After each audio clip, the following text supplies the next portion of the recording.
Investigating the Lost History of Humanity. Introduction. The 80% guesswork modern science presents a linear story of history. We started as primitive apes, evolved into stupid cavemen, and eventually became the intelligent technological masters of the universe we are today. However, a closer look at the data suggests this narrative is largely a fabrication, a mix of 20% fact, bones, and 80% artistic fiction, the story. When stripped away the shrink-wrapped models, the reconstructed ape men, and the biased terminology, a very different picture emerges. The evidence points not to evolution climbing up, but to devolution falling down. It suggests that humanity began as a race of physical and intellectual giants who have slowly dwindled into the smaller, weaker, and more dependent species we are today. The illusion of the fossil record. Much of what is taught as fact in museums is actually opinionated art. The shrink-wrapping problem. Just as dinosaur models are often drawn by stretching skin tightly over bone, ignoring fat, lips, and soft tissue, human ancestors are reconstructed with deliberate bias. Artists give them confused expression and excessive hair to make them look like animals, even when the bones, like the upright knees of Australopithecus, suggest otherwise. Fabricated evidence. The history of paleanthropology is riddled with wishful thinking and fraud. Piltdown men, a hoax that stood as fact for 40 years, created by combining a human skull with an orangutan jaw. Nebraska man, an entire ape man and his family drawn from a single tooth that turned out to belong to a wild pig. The cousin label. Science uses terms like Neanderthal, Denisovian, or hominid to create artificial separation. DNA proves these groups interbred with us. If they could produce viable offspring, they were not different species. They were different races of humans. By labeling them cousins, science avoids admitting that early humans were simply physically different, stronger, stockier than us. The reality of devolution, giants to dwarf. Both theological texts, Islamic traditional regarding Adam and the people of Ad, and biological data supporting the idea that humans were once larger, stronger, and more capable. Contrary to the belief that we are getting smarter, the human brain has shrunk by approximately 150 cc, the size of a tennis ball, over the last 20,000 years. Ancient humans, Cro-Magnons, had larger cranial capacities than modern humans. Bone density and stature. The giant fossil. Discoveries like the Meganthropus jaw in Java and the Gigantopithecus teeth suggest bipedal creatures standing 8 to 10 feet tall. Science dismisses them as giant apes to protect the standard timeline. We are not evolving. We are accumulating genetic defects. Like a photocopy of a photocopy, each generation loses some of the original clarity and strength of the human genome. This aligns with the hadith stating humanity has been decreasing in stature since creation. The technology of atrophy, tools as crutches. We mistake better tools for better humans. In reality, technology is often a prosthetic limb for a capability we have lost. Memory versus writing. The invention of writing was the death of the great memory.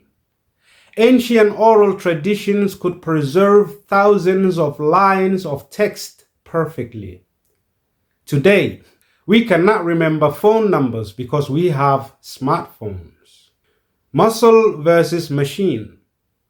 We built cranes and engines because our biological engines, our bodies, became too weak to do the work. The ancients did not need forklifts.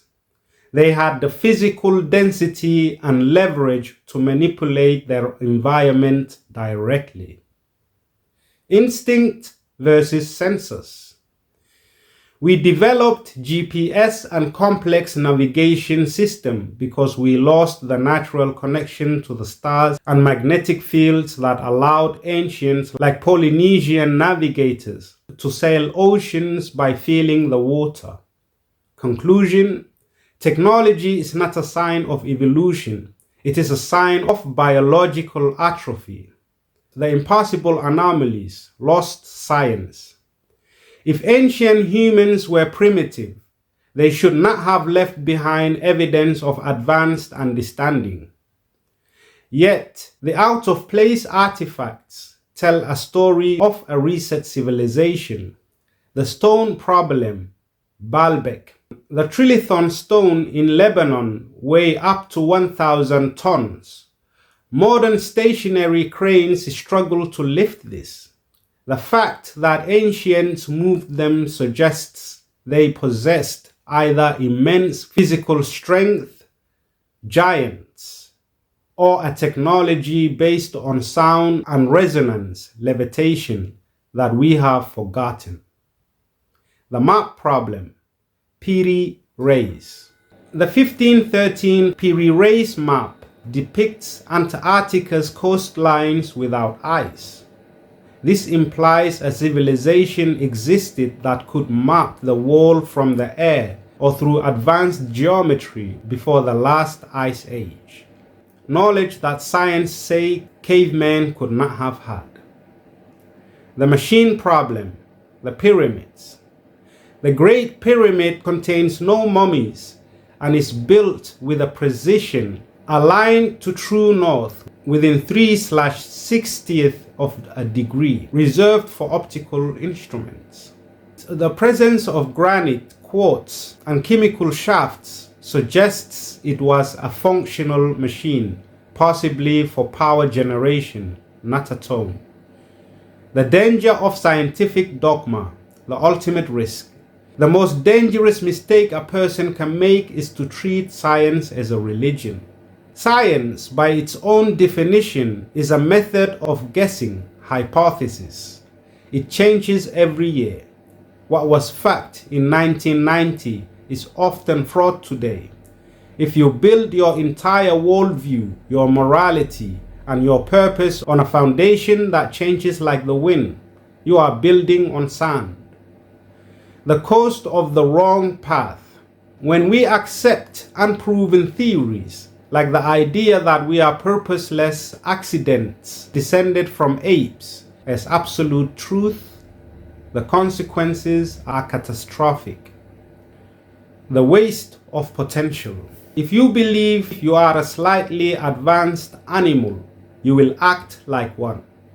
You will ignore the giant potential inside you, the ability to connect with the divine, to master the self, and to achieve greatness. You waste your life chasing animalistic desires because you were told you are nothing more than a sophisticated monkey.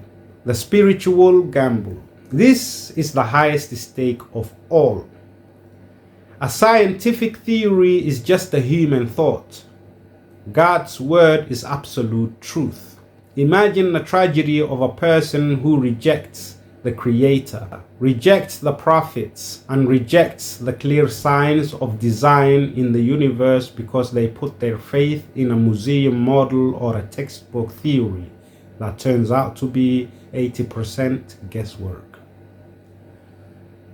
If you follow a scientific lie that leads you to atheism or arrogance, you are not just being intellectually wrong. You are risking your eternal soul To lose paradise because you believed in a Nebraska man that turned out to be a pig is the ultimate failure. Hypothesis versus truth. We must put science back in its box. Science is a tool to measure the physical world. It is a hypothesis, a maybe. Truth is the reality of our origin and our destination. It is a fact. We cannot let the maybe of today destroy the fact of eternity. We must use science to build bridges or cure diseases, but never let it become the master of our beliefs. The bones may be old, but the truth is timeless.